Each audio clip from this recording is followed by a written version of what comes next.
Olá, boa noite, sejam bem-vindos. Boa noite a todos.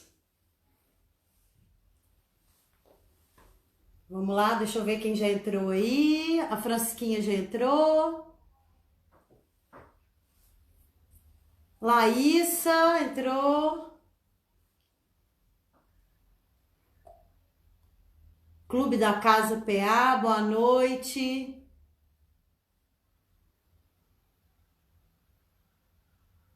Cartório do Primeiro Ofício, não sei de onde, mas boa noite.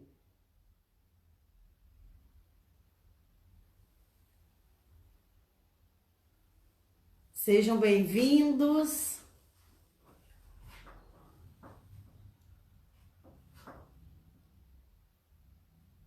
A Júlia entrou, tô vendo aí. Vamos lá, Francisquinha. Não é agora.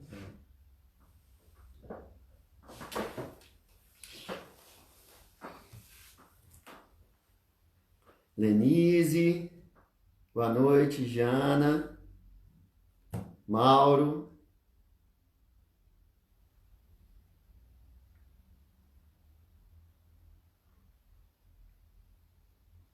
O Eliseu também está prestigiando. Quem mais? Cassiane, Marcelo, Felipe, Marco Aurélio, o Luiz, a Fernanda Moronari, nossa engenheira, a Érica, João Paulo. Abraço, João Paulo. Maria Alice. Bom, gente, acho que vamos começar, né? Gostaria de dar as boas-vindas a todos que vieram prestigiar essa live aqui nesse dia. Estou muito feliz de estar realizando, é a minha primeira live, então desculpem qualquer imprevisto, né? Tudo que é pela primeira vez a gente fica um pouco inseguro, mas tenho certeza que vai correr tudo bem, vai ser um papo muito bom, muito proveitoso para todos. Gostaria de parabenizar todos os corretores que estão presentes aqui na live, desejar um feliz dia do corretor, né? Eu acho que o corretor tem um papel essencial, né, no desenvolvimento econômico do município. Eu brinco que Pouso Alegre, como se diz, é a locomotiva do sul de Minas, né? E os corretores são uma importante engrenagem dessa locomotiva. Junto com a gente, o registro de imóveis, né? A gente está junto nessa empreitada para fazer mesmo o nosso município deslanchar, se desenvolver. E a gente tem percebido um aquecimento da economia local, né? Muitos negócios sendo realizados, apesar, né, dessa situação excepcional de pandemia que todos nós estamos enfrentando.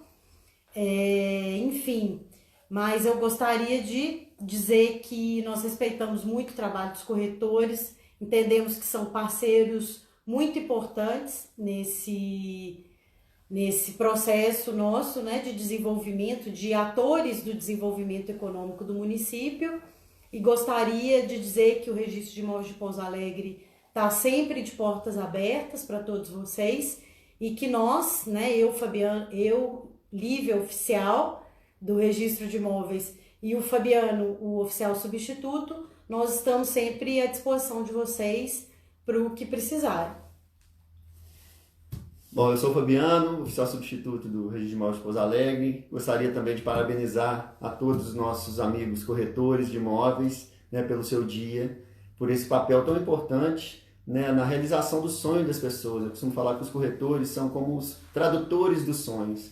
Né? Muitas vezes as pessoas, né, desejam ter a casa própria, ter o seu próprio imóvel, e são os corretores que conseguem traduzir, né, esse desejo que muitas vezes está só na cabeça das pessoas em algo concreto e que também ajudam que esse sonho não vire pesadelo depois, né, que é orientando, né, verificando todos os riscos do negócio.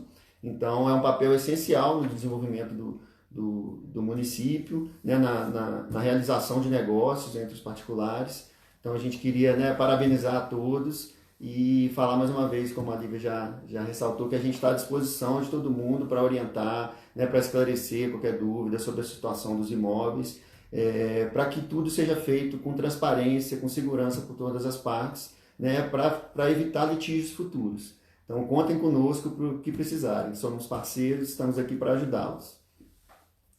Bom, e para abrilhantar essa nossa live, a gente convidou uma convidada muito especial, que é a Francisca Nunes, a qual eu vou convidar para participar agora da nossa live.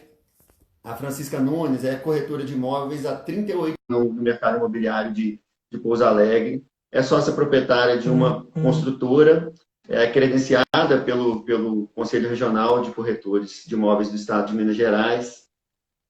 É graduada em Gestão de Negócios Imobiliários pela Universidade Unicesumar. Delegada regional do Sindimóveis, né, que é o Sindicato dos Corretores de Imóveis de Minas Gerais. É uma das coordenadoras do Núcleo Setorial Imobiliário da CIPA, que é a Associação Comercial de Pouso Alegre.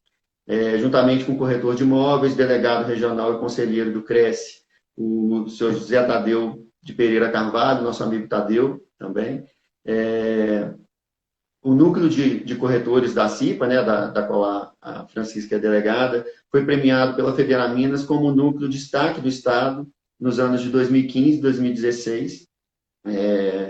A Francisca ela é inscrita no CNAE, no Cadastro Nacional de Avaliadores de Imóveis, perita avaliadora judicial, idealizadora do projeto do primeiro encontro sul-mineiro de corretores de imóveis, com o tema Imóvel só com corretor de imóveis, e a contravenção penal, o exercício legal da profissão. O projeto foi concretizado no ano de 2017, com o apoio dos colegas corretores, do Cresce, do Sindimóveis, Federaminas, a CIPA e patrocinadores. E a Francisca participou de diversas palestras, encontros de corretores em diversos estados do país, treinamentos, seminários, tudo para fornecer um serviço de excelência. E além de tudo isso, né, de todo esse extenso currículo, é uma pessoa sensacional, de fino trato, como a gente costuma dizer, né, uma educação exemplar, e que é um prazer para a gente, um prazer muito grande contar com sua presença aqui agora, Francisca. Bem-vinda, Francisca! Obrigada, Lívia. Obrigada, Fabiano. Eu sinto muito honrosa de estar participando com vocês dessa live.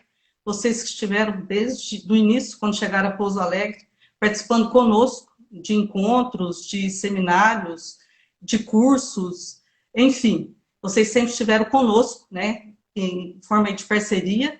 Isso é muito saudável. Eu estou aqui hoje representando a nossa classe, os corretores de imóveis. Nós somos, em Minas Gerais, 35 mil corretores. Em Pouso Alegre, nós somos 950 corretores, onde 250 são mulheres que atuam. Então, eu fico muito contente de ter essa possibilidade de estar representando essa minha classe, né, que eu gosto tanto, e do convite de vocês. E boa live a todos. É isso aí. Só para contextualizar, por que a gente escolheu esse tema de aquisição de imóvel rural, de compra e venda de imóvel rural, é que aqui a nossa realidade em Pouso Alegre é praticamente urbana, né, Francisca? No cartório que a gente tem números, a gente tem uma quantidade significativa de transações de imóveis urbanos e uma quantidade pequena de imóveis rurais.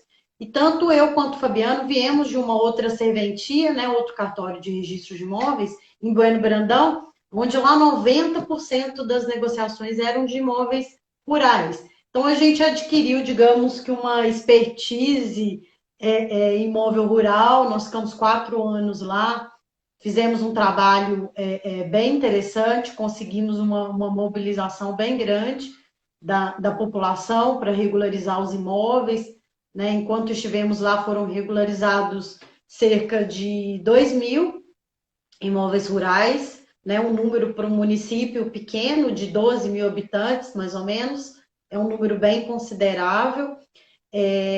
Enfim, e nós procuramos a Francisca um tempo atrás, no início da pandemia, né, Francisca, para adquirir um imóvel rural aqui. Com essa pandemia, começou a surgir uma busca muito grande pela aquisição de chácaras, de sítios para descanso, né? A situação colocou a gente num ponto de estresse tão grande, essa pandemia, que fez nascer essa busca, essa necessidade por aquisição de imóvel rural. E um dos grandes desafios que nós tivemos quando, né, te procuramos para essa empreitada era adquirir um imóvel regularizado. A maioria do que a gente encontrava no mercado não estava regular. Então, vendo essa dificuldade para a gente, que entende do assunto, que tem noção dos riscos, que conhece toda a legislação e todas as implicações de se comprar um imóvel irregular, se para a gente já foi complicado, imagina, né, para quem desconhece essas implicações. E eu penso até nos corretores também, né? Em algumas vezes eu lembro do Fabiano comentar de ter visitado alguns imóveis e nem o corretor sabia direito os limites da propriedade, né? Porque às vezes ele fica à mercê do que o proprietário indica, né? Como confrontação do imóvel, enfim, várias nuances aí. Então surgiu essa oportunidade de conversar sobre esse assunto, né? E trazer elementos, trazer mais informações para os corretores de Pouso Alegre e região sobre as implicações, os cuidados, tudo que está envolvido na aquisição de imóvel rural, sendo que a realidade da grande maioria desses corretores é nas transações de imóveis urbanos. Então, para muitos, é uma coisa nova, uma coisa mais, digamos assim, pioneira, né? Então, falta, às vezes, um pouco de conhecimento, um pouco de diálogo sobre esse assunto. Então, por isso que a gente escolheu esse tema. Não é isso, Francisca? É isso aí. Olívia e Fabiano, nós fizemos uma filtragem junto aos corretores sobre as perguntas que iam ser feitas aqui essa noite. Não dá para estender muito, que a gente sabe que tem um tempo limite, né, em torno de 1 hora, e o assunto é extenso. Então, nós fizemos uma filtragem, né, e a primeira pergunta que foi feita por eles é o seguinte: o corretor de imóveis tem a obrigação legal de prestar ao cliente todos os esclarecimentos acerca da segurança e do risco do negócio, sob pena de responder por perdas e danos. Conforme o artigo 723 do Código Civil, quais os cuidados que o corretor deve tomar ao intermediar uma negociação de imóvel rural? Certo. Eu e o Fabiano, até pela dinâmica da live aqui, a gente resolveu cada um responder uma pergunta para ficar mais próximo. Bom, seguinte, há uma obrigação legal, né, estatuída aí no Código Civil, dessa obrigatoriedade do corretor de esclarecer todas as implicações, né, que todos os riscos inerentes àquela negociação aos seus clientes. Até porque o corretor ele tem um papel aí muito importante, né, Francisca? Ele fica no meio da negociação. Quem está querendo adquirir um imóvel procura um corretor, quem está querendo vender também procura um corretor. É difícil alguém procurar sozinho ou alguém oferecer, né, para o mercado isso sozinho. Então, a gente tem essa figura do corretor no meio. E óbvio que para quem adquire o imóvel, ele confia que o corretor vai passar todas as informações, né, todos os riscos envolvidos naquela aquisição para aquela pessoa que está adquirindo o imóvel. E aí, a primeira dica que a gente dá é, a gente já ouviu aquela expressão, quem não registra não é dono, né? Então, acho que a primeira coisa que a gente tem que fazer é ver a matrícula do imóvel. O que é a matrícula do imóvel? A gente chama da certidão de nascimento do imóvel. É onde consta qual é aquele imóvel, quem é dono daquele imóvel, quais os ônus que recaem sobre aquele imóvel, tudo relacionado ao imóvel está na matrícula. E hoje foi incorporado no nosso provimento, né, o princípio da concentração dos atos na matrícula. Isso significa o quê? Que tudo que tem a ver com aquele imóvel, todos os riscos, todas as situações, né, judiciais, por exemplo, que possam incidir sobre aqueles imóveis, ela tem que estar na matrícula. No intuito, obviamente, de reduzir os custos de transação.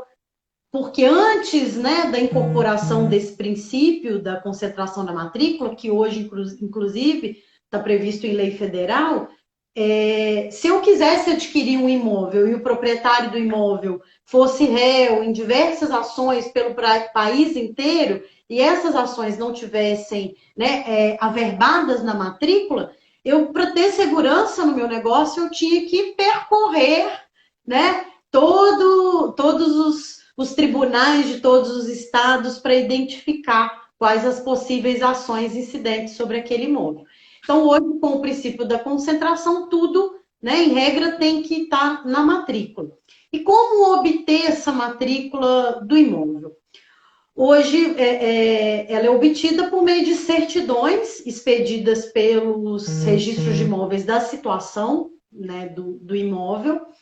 Nesse período de pandemia, é importante destacar que os cartórios, por conta da portaria 1025 do Tribunal de Justiça, eles estão com o atendimento presencial feito apenas pela forma de agendamento. Então, a gente está funcionando normalmente. Em média, a gente atende hoje aqui em Pouso Alegre umas 80 pessoas presencialmente.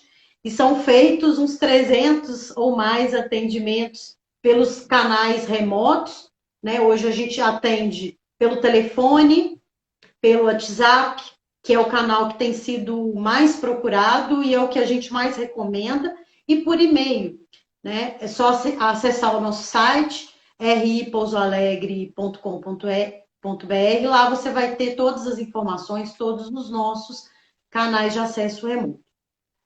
E as certidões hoje, elas podem ser obtidas no conforto do seu lar, sem você precisar ir ao cartório, pela nossa central de registro de imóveis, a CRI. Entrando no nosso site também, você vai ter todas as informações sobre a CRI e como fazer esses pedidos de certidão online.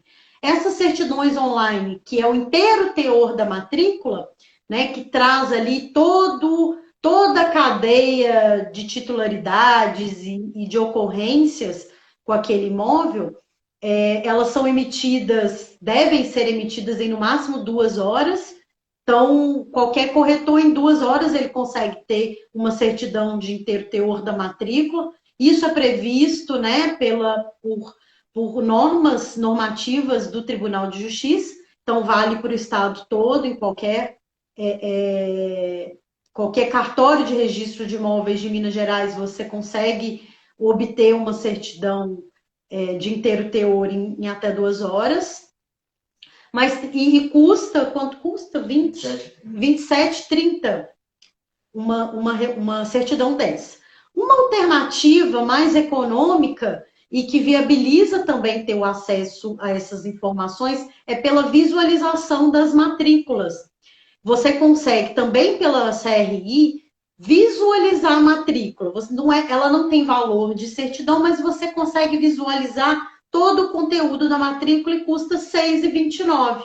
Então, às vezes, você está com um cliente que se interessou por um imóvel no seu escritório, você pode acessar a CRI ali e por R$ 6,29 você já tem todo o conteúdo da matrícula ali disponível para você trocar imediatamente, tá? porque a visualização é imediata, então imediatamente você consegue ali passar para o seu cliente todas as informações que estão na matrícula. E aí, quando você pega a matrícula do imóvel, o que, que você tem que observar? Você tem que observar, primeiramente, a titularidade, né? Se quem não registra não é dono, aquele que se apresenta como proprietário do imóvel, ele é o dono? É ele que figura na matrícula como dono? Então, só vai conseguir te vender por meio, né, de uma escritura pública de compra e venda aquele que figura na matrícula como titular, como dono. É muito comum, em alguns casos, né, nessa busca nossa por imóveis, tinham casos de que a pessoa adquiriu, de herdeiros, de espólio, enfim, de situações que, por contratos, por compromissos, mas aquela pessoa que estava vendendo para a gente não figurava na matrícula como proprietário. Então, primeiramente, ela tinha que registrar. Se ela recebeu aquele imóvel de herança, ela tinha que registrar o formal de partilha, para que aquele imóvel incorpore no patrimônio dela e ela tenha disponibilidade sobre o mesmo. Num divórcio em que um imóvel ficou para um cônjuge em detrimento do outro, aquela partilha no divórcio tem que ser levada a registro antes, né, de vender. A gente conhece muitos casos também que quem está se apresentando como vendedor tem a escritura de compra e venda, mas não registrou. E sem o registro dessa escritura, ele também não vai conseguir vender, porque o nosso sistema brasileiro fala que a aquisição imobiliária se dá com o registro, né, do título no registro de imóveis. Então, sem o registro, a pessoa não vai figurar como dona. Então, a primeira dica que a gente dá em relação à titularidade, verificar se quem se apresenta como dono é aquela pessoa indicada na matrícula. Um segundo ponto é a questão dos ônus, né? Com o princípio da concentração, todas as constrições, todos os ônus reais, gravames e cláusulas que de alguma maneira oneram aquele imóvel, elas têm que estar incorporadas, né, na matrícula. Então, a gente tem que visualizar se tudo isso, se aqueles ônus de alguma maneira vão impedir ou não aquela negociação. E que tipo de ônus são esses? Primeiro, se aquele imóvel, por exemplo, foi dado em garantia a uma dívida por meio de uma hipoteca, né, por meio de uma alienação fiduciária em garantia. No caso de hipoteca, né, o imóvel gravado com a hipoteca, ele pode ser alienado, não obstante estar gravado com a hipoteca. Aí a gente está falando da hipoteca convencional, que é aquela hipoteca constituída por meio de uma escritura pública nas normas do Código Civil. Então, o imóvel gravado com hipoteca pode ser vendido, mas tem que o comprador estar ciente de que aquele imóvel está garantindo uma dívida. No caso de uma alienação fiduciária, não. É necessário que se cancele primeiramente aquela alienação fiduciária para que depois aquele imóvel seja alienado. Quando as hipotecas são oriundas de cédulas de crédito rural, por exemplo, ou bancário, é necessário a anuência do credor hipotecário para fazer essa venda. Tá? Então, nesse tipo de hipoteca que foi constituída por meio de uma cédula de crédito rural, comercial, industrial ou bancária, precisa da anuência do credor. Tá? Outros ônus também que podem atrapalhar a negociação é as indisponibilidades. E nós temos indisponibilidades por determinações judiciais da Justiça do Trabalho, da Justiça Federal, da própria Justiça Estadual. Então, essas indisponibilidades, elas impedem que a pessoa efetivamente venda o imóvel. Né? No caso das indisponibilidades que chegam pela Central Nacional de Indisponibilidades, é possível até lavrar a escritura. com o imóvel gravado com indisponibilidade, mas o comprador não vai conseguir o registro daquela escritura, enquanto aquela indisponibilidade não for afastada. Outros casos também são penhoras, né? Arrestos e sequestros, que são gravames judiciais, que significam o quê? Que aquele imóvel, de alguma maneira, ele está garantindo o resultado de um processo, né? Então, tem que ficar atento a isso. Quando a penhora ela é da União por dívidas do INSS, também, além de ser um gravame, ela gera indisponibilidade, porque quando o imóvel está gravado com penhora, arresto ou sequestro, ele pode ser vendido, mas tem que constar na escritura a anuência do comprador de que ele sabe desses gravames e que conhece os riscos inerentes a comprar um imóvel gravado, né, com uma penhora, por exemplo, porque se eu adquiro um imóvel que está gravado com uma penhora, eventualmente aquele imóvel pode ir a leilão. Óbvio que eu, como proprietária, terei o direito de preferência para arrematar, mas, enfim, é problema à vista, né? Adquirir um imóvel nessa situação. Aqui, no caso de imóvel rural, em Pouso Alegre, nós temos uma recomendação do Ministério Público para que não sejam feitas vendas de frações ideais de imóveis rurais, em que o equivalente em área dessa fração seja inferior à fração mínima de parcelamento, que no nosso município é de 2 hectares ou 20 mil metros, certo? Então, isso significa o quê? Imagina um imóvel com 24 hectares e o proprietário quer vender, vamos colocar 10 hectares, ele quer vender 1 hectare, 10% do imóvel. Ele pode vender? Segundo a recomendação do Ministério Público, não. Por quê? Porque 10% de um imóvel de 10 hectares é 1 hectare, está abaixo da fração mínima de parcelamento e por esse motivo ele não pode vender. As exceções que a recomendação admite é quando a pessoa que está vendendo ela já tem só 1 hectare.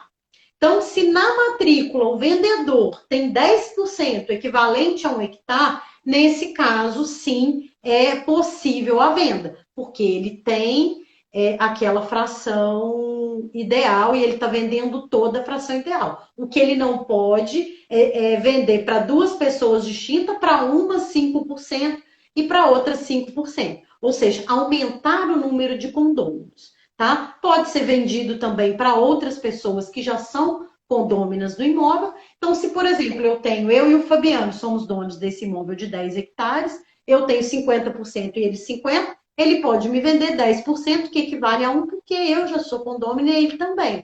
E desde que a fração que sobre para ele também seja superior à fração mínima de parcelamento, que é, digamos, 20 mil metros ou 2 hectares.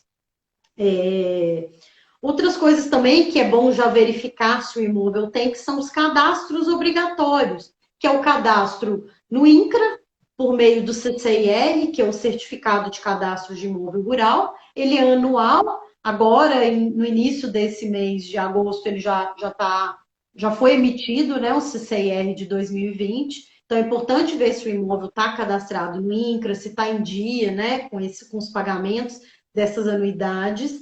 Se o imóvel está cadastrado no CAR, que é o Cadastro Ambiental Rural, para o desenho ali, onde ele vai colocar qual que é o desenho da reserva legal do imóvel, as áreas de preservação permanente existentes. E, por fim, o cadastro na Receita Federal para o pagamento do ITR. Então, tudo isso já tem que estar perfeito no momento que alguém vai comprar o imóvel, tem que exigir esses cadastros todos certinho, porque sem eles a venda não vai concretizar. E, por fim, tem que verificar a questão da especialidade objetiva do imóvel. Então, a gente viu, né, quem é o dono, se tem algum ônus que pode criar algum embaraço naquela compra ou algum risco para quem está adquirindo, mas a gente tem que ver a especialidade objetiva, ou seja, a descrição do imóvel. O que é especialidade objetiva? Cada imóvel tem que ter uma descrição própria para que ele consiga ser único e individualizado, né? Então, o imóvel tem especialidade objetiva quando ele tem as características e confrontações próprias, né? Então, primeiro, se houve sucessivos destacamentos no imóvel. Então, imagina um imóvel de 50 hectares, onde antigamente era possível fazer destacamentos de área. Ou seja, o que é isso? Você vendia pequenas áreas e abria novas matrículas para essas áreas, e aí ia sobrando um remanescente que não tinha mais especialidade, porque o imóvel começava assim, mas ia virando um queijo furadinho, porque tirava um pedaço aqui, um pedaço ali, e eu não sei mais, eu não tenho mais a descrição do que ficou. Então, antes de vender, a gente recomenda que seja feita a apuração do remanescente por meio do procedimento previsto no artigo 213, inciso 2 da Lei 6.015, que é o mesmo procedimento utilizado para retificação diária, ok? Outra coisa que a gente verifica muito aqui no sul de Minas, em Bueno Brandão, então, era uma realidade recorrente, que são as chamadas matrículas de fração ideal, né? Antes do sistema de matrícula, a gente tinha as transcrições. Então, quando alguém falecia, imagina um senhor José que faleceu, e daí tinha uma fazenda de 50 hectares. E aí cada filho recebeu, ele tinha 10 filhos, cada filho recebeu uma fração correspondente em área a 5 hectares. E aí cada um ia registrando as suas frações, uma em cada transcrição.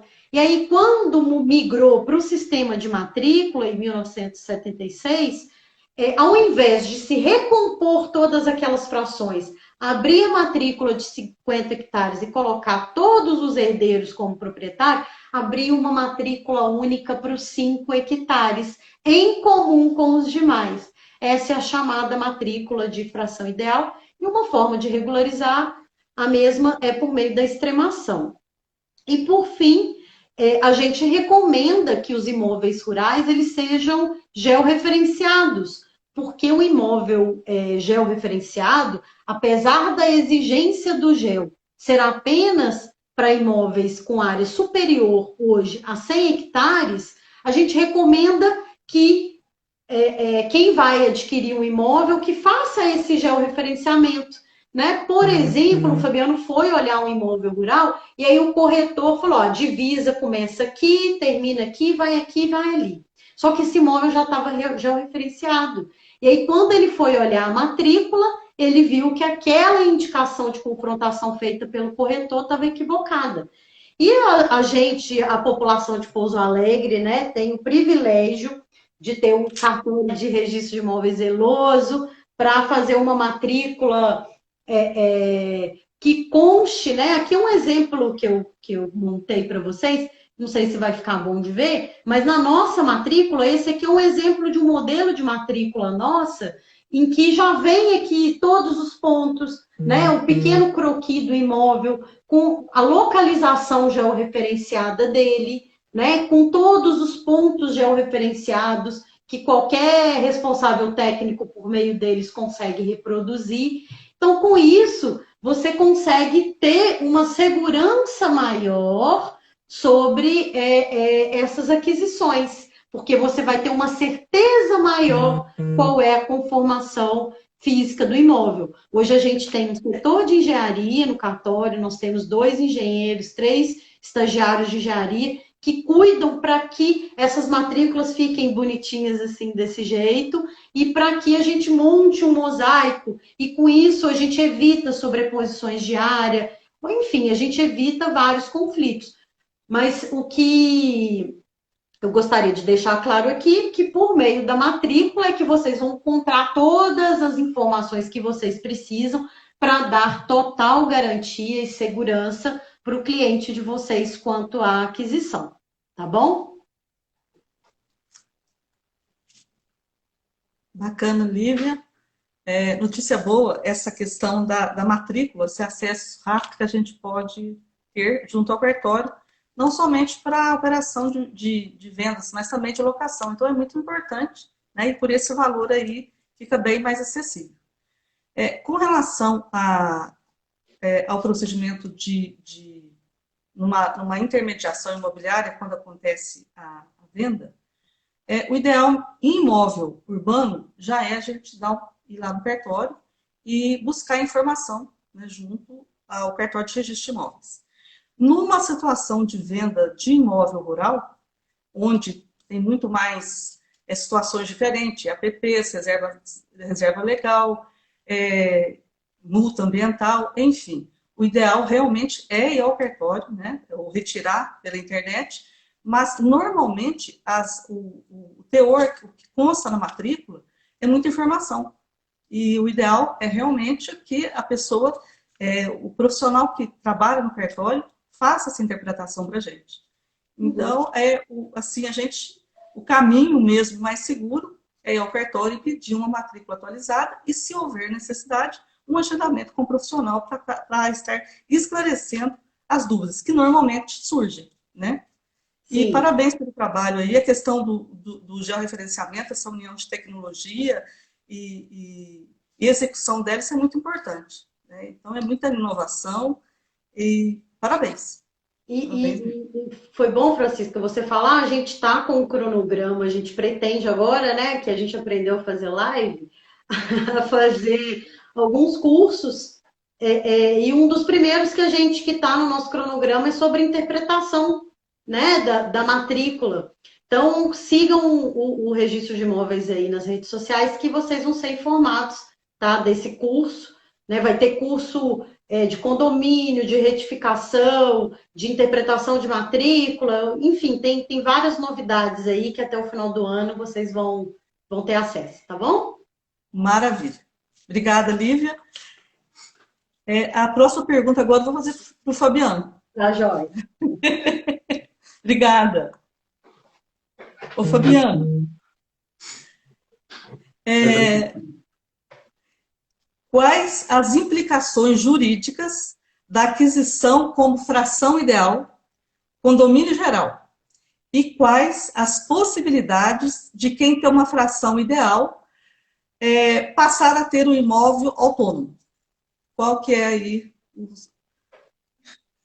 Isso é uma situação muito comum aqui no sul de Minas, né? A gente via bastante isso lá em Bando Brandão e todos os colegas aqui das comarcas do sul de Minas nos relatam que isso é uma situação muito comum. Era uma prática antiga que veio se perpetuando, né? As pessoas, na prática, compravam uma área já demarcada, mas passavam a escritura como fração ideal, como um percentual de um imóvel maior, né? E isso tem diversas implicações jurídicas e práticas para as pessoas, né, que estão adquirindo essas áreas, que muitas vezes as partes desconhecem, né? E acho importante, né, os corretores estarem cientes e conseguirem explicar essas consequências para as partes, né, para que elas façam uma aquisição, se assim quiserem, ciente de todos os riscos envolvidos. Antes de falar, né, sobre as consequências jurídicas dessa aquisição em percentual, em fração ideal, eu gostaria de só fazer uma consideração preliminar sobre o conceito de imóvel rural e de imóvel urbano. Tá? Para fins tributários, né, para o município poder cadastrar no IPTU, cobrar IPTU se for o caso, basta que o imóvel esteja dentro do perímetro urbano, né? Ele vai verificar a questão de fornecimento de outros serviços, mas o critério é o critério da localização.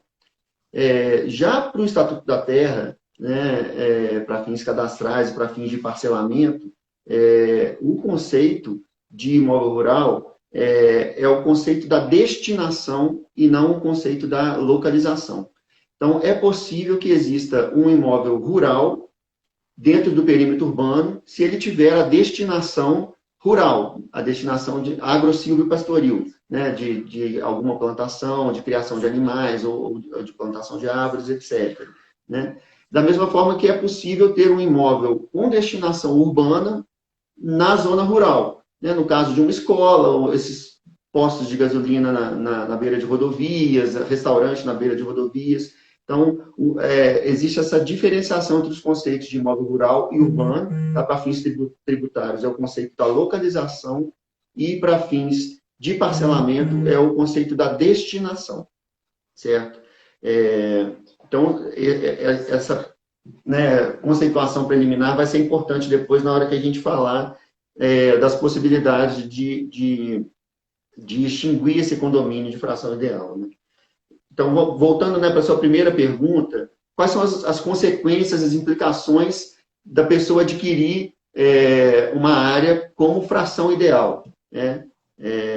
Por exemplo, né, quando a matrícula fala que a pessoa tem 4 hectares, uma fração ideal de 4 hectares dentro de uma área maior de 40 hectares. Ou, né, dependendo da matrícula, está escrito em forma de percentual. Tem 10% de uma área de 40 hectares. Né? Quais são as consequências? A primeira consequência é que juridicamente, não é uma área demarcada. Então, por mais que o proprietário tenha levado, né, chamado o corretor para oferecer essa área no mercado e tenha mostrado as divisas que, teoricamente, são a área dele, juridicamente, ainda não é dele aquela área demarcada. Se ele tem uma escritura de 10% de uma área de 40 hectares, ele tem exatamente isso, ele tem 10% da fazenda inteira. Ele não tem 4 hectares demarcados, né, com, por exemplo, 40 metros de frente por 100 metros de fundos.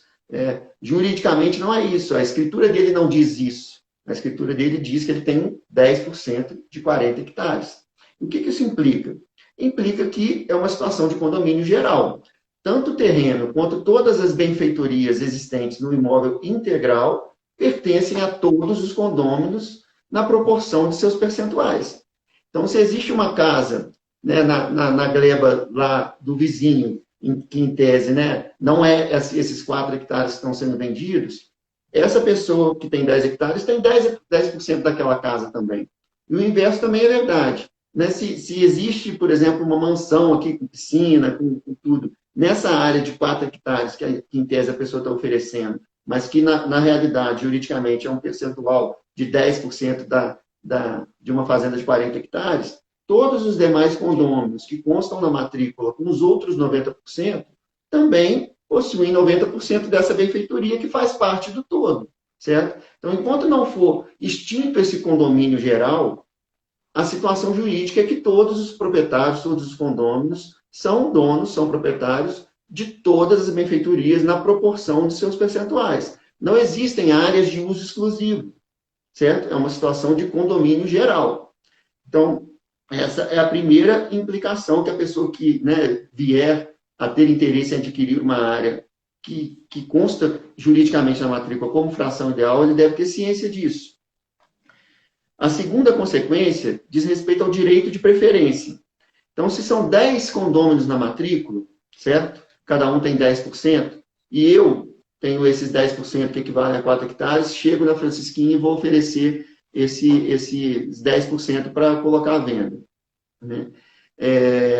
Um terceiro que vier a ter interesse nessa aquisição, ele vai né, querer lavrar aquela escritura, só que os demais condôminos têm o direito de preferência sobre aquela área. Então, ainda que seja lavrada essa escritura do Fabiano vendendo os 10% dele para um terceiro, dentro de 180 dias, qualquer dos outros 9 condôminos pode depositar o valor que constou na escritura e reivindicar aquela área para si, certo? Isso é extremamente assim, perigoso, vamos dizer assim, nas situações que a gente sabe que, infelizmente, ainda tem muita gente que passa a escritura, lavra a escritura, por um valor declarado menor do que foi o valor de fato da negociação. Então, vou dar um exemplo simples aqui. Se eu tenho esses 4 hectares, eu acertei com o vendedor, né, com o comprador, vou vender o imóvel por R$300 mil, certo? Então, aqui, a minha escritura, quando eu comprei por 100, e aí eu falo, não, eu não aceito passar a escritura por 100, eu quero passar por 300, eu quero passar a escritura por 100, certo?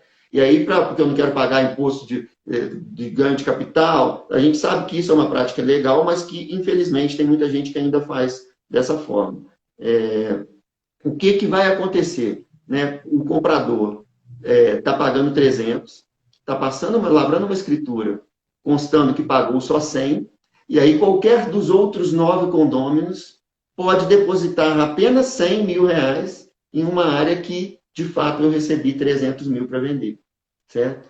Então, ele pode depositar 100 mil, quem pagou 300, depois vai só reclamar em perdas e danos, certo? Então, é um risco também muito grande para quem vier adquirir uma área nessa situação de condomínio geral em fração ideal. Outro risco é em relação a dívidas dos demais condôminos. Ainda que eu não tenha nenhuma relação, né, assim, faticamente eu já esteja exercendo a posse de uma área demarcada desses 4 hectares aqui, mas juridicamente ainda é uma área em condomínio em geral.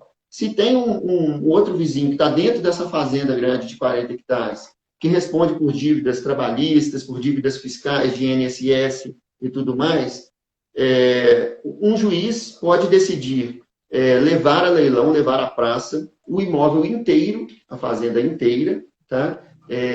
E o que cada um dos condôminos vai receber vai ser o percentual do produto daquela arrematação, se aquele imóvel foi arrematado em leilão, certo? Isso vai depender do juiz, o juiz que vai avaliar o caso concreto, né, se aquele imóvel, se pode existir interesse ou não na arrematação de fração ideal, mas ele pode decidir levar o imóvel inteiro a leilão também. Então, é um outro risco de quem compra imóvel na situação de fração ideal. E, por fim, um outro risco que é nas situações que os imóveis originalmente, né, na matrícula são rurais, só que na realidade é um parcelamento irregular do solo para fins urbanos, né? Então, na prática, a matrícula tem, vamos supor, tem 10 hectares, só que tem centenas de registros dentro da matrícula, cada proprietário com um percentualzinho pequeno, equivalente em área a 500 metros quadrados, 200 metros quadrados, 1.000 metros quadrados, que aquilo ali, na realidade, é um loteamento clandestino, certo? Então, aquela realidade fática, ele deixou de ser há muito tempo uma área rural, o proprietário foi loteando, né, vendendo lotinhos na forma de percentual, de fração ideal, sem fazer todas as obras de infraestrutura necessárias para que que aquela área deixasse de ter destinação rural e passasse a ter destinação urbana, certo? Quando existe a intenção de um proprietário de uma área rural transformar aquela área em área urbana, existe o processo de loteamento. Ele tem que fazer um projeto, né, entrar com esse projeto na prefeitura. Nesse projeto, ele vai ter que fazer obras de infraestrutura, né, de pavimentação, de energia elétrica, de canalização de água de chuva, né, rede de esgoto, de fornecimento de água potável, ou seja, a infraestrutura básica para que as pessoas consigam morar naquele local com uma qualidade de vida, né, mínima, né, de forma que não tenha esgoto a céu aberto, que não tenha favelização das cidades. Então, o intuito das leis de parcelamento do solo rural e urbano é garantir o crescimento, o desenvolvimento econômico sustentável das cidades, né, de forma que as cidades cresçam de forma ordenada, né, que tenham vias de acesso suficientes para a escoação dos carros, né, dos veículos que vão transitar por ali, que tenha rede de esgoto, que tenha fornecimento de água, que tenha iluminação pública, né? Então, que seja um desenvolvimento ordenado, né? E que não seja apenas um proprietário de uma gleba rural fatiando sua gleba rural em pequenos lotes sem nenhuma infraestrutura. Então, aquilo ali vai prejudicar o meio ambiente. Depois, quem vai ter que executar obras de infraestrutura vai ser o município. Então, essa situação de vender áreas que na matrícula são como rurais, mas que de fato são loteamentos clandestinos, isso é crime tipificado no artigo 50 da Lei 6766, tá? Então, o proprietário de uma gleba rural que, né, fraciona o seu imóvel rural em forma de lotes com finalidade urbana, ele está cometendo crime, segundo o artigo 50, e o corretor também que auxilia, né, nesse crime do loteador, ele também favorece esse crime e, nos termos do artigo 51, também comete crime. Então, é muito importante que os corretores tenham esse cuidado para não ter nenhum tipo de problema para vocês próprios corretores, né, e também para os adquirentes e para os vendedores. Quais são as formas, né, sua segunda pergunta, sobre as formas de extinção do condomínio, né? Como que alguém que tem uma escritura, que tem uma área que adquiriu na forma de fração ideal ou de percentual, como que ele pode ter um imóvel só seu, vamos dizer assim, né? Ter uma matrícula autônoma, com divisas próprias, rezando lá que ele tem tanto de frente, tanto de lado, né? Que tenha exatamente as divisas do seu imóvel e não apenas um percentual de um imóvel maior, do qual ele não tem a sua área demarcada. A primeira forma, né, eu vou falar aqui das formas de extinção de condomínio amigáveis e feitas extrajudicialmente. Tá? Todo proprietário que tiver em condomínio com os demais pode também entrar com uma ação judicial, mas aqui a gente vai se ater às possibilidades extrajudiciais e amigáveis. Né? Então, a primeira forma de extinção do condomínio é por meio da escritura pública de divisão amigável. Né? Vamos supor, são 10 proprietários, esses 10 vão comparecer no cartório de notas para lavrar uma escritura pública de divisão amigável, onde eles vão dividir esse imóvel de 40 hectares em 10 glebas de 4 hectares, atribuindo a gleba A ao proprietário X, a gleba B ao proprietário Y e assim sucessivamente, certo? Essa é a forma tradicional, só que muitas vezes ela é dificultosa por necessitar da anuência de todos os proprietários. Então, se eu tenho 10 proprietários na matrícula, todos os 10 têm que comparecer na escritura pública. Se eu tenho 50 proprietários na matrícula, os 50 têm que comparecer na escritura pública. Em 2013, foi editado o nosso Código de Normas do Extrajudicial, que foi o provimento 260, né, da Corregedoria Geral de Justiça, que foi agora aperfeiçoado pelo provimento 93, provimento conjunto 93 de 2020, da Corregedoria e do Tribunal de Justiça de Minas Gerais, que previu a possibilidade de extremação. O que é extremação? A extremação é quando um condômino ele já exerce, apesar de constar na matrícula, na situação de condomínio geral, ou seja, ele possui lá 10% da fazenda de 40 hectares, certo? Ou uma fração ideal de 4 hectares dentro de um imóvel de 40 hectares. Só que, faticamente, ele já demarcou a sua área, né, configurando um condomínio pró-diviso. Ou seja, todos os condôminos ali, ou pelo menos alguns, né, já têm a sua área demarcada, né, já fizeram ali cerca, já fizeram benfeitorias, né, já tem a posse mansa e pacífica, sem nenhuma contestação de qualquer espécie, de que aquela área de 4 hectares onde ele demarcou é somente dele. Então, se essa situação fática já tem pelo menos 5 anos, sem qualquer contestação, é possível que esse proprietário que possui a fração ideal na matrícula lave uma escritura pública de extremação. Para isso é preciso fazer um levantamento topográfico, né, mapa, memorial descritivo e ART, somente dessa área de 4 hectares, não é necessário fazer o levantamento da fazenda inteira, da área inteira, certo? Ele pode fazer o levantamento só da área dele, pegar a anuência dos confrontantes somente da área dele, não precisa de todos os condôminos da matrícula, e lavrar essa escritura pública de extremação que vai permitir que a gente abra uma matrícula autônoma para essa gleba extremada, que vai ser separada daquela situação do condomínio geral que existia anteriormente. Certo? Também não precisa apurar o remanescente que vai sobrar na matrícula. Tá? A matrícula, depois da extremação, ela fica, vamos dizer assim, irregular, pendente de regularização. Né? Então, os demais condôminos, se quiserem regularizar, vão precisar ou fazer a apuração de remanescente ou as suas próprias extremações, cada um dos demais condôminos. Mas essa é uma possibilidade que facilitou muito a regularização dessas situações que aqui no sul de Minas eram muito comuns, né, das situações dos condomínios gerais, mas que de fato já eram pró-divisos. Outras possibilidades de regularização, quando existe núcleo urbano consolidado, então, assim, apesar de na matrícula ser um imóvel rural, mas é aquelas situações que eu falei que são 50, 100 condôminos, que já é um núcleo urbano, que já tem muitas pessoas morando ali, muitas construções, é possível fazer o procedimento de regularização fundiária, que está previsto na Lei 13.465 e no Decreto 93.10, que é um tema bastante complexo, que eu acho que a gente deve tratar disso em outras lives, né, em outros cursos, falando aqui rapidamente en passant, que é uma possibilidade também de regularização desses condomínios de fração ideal.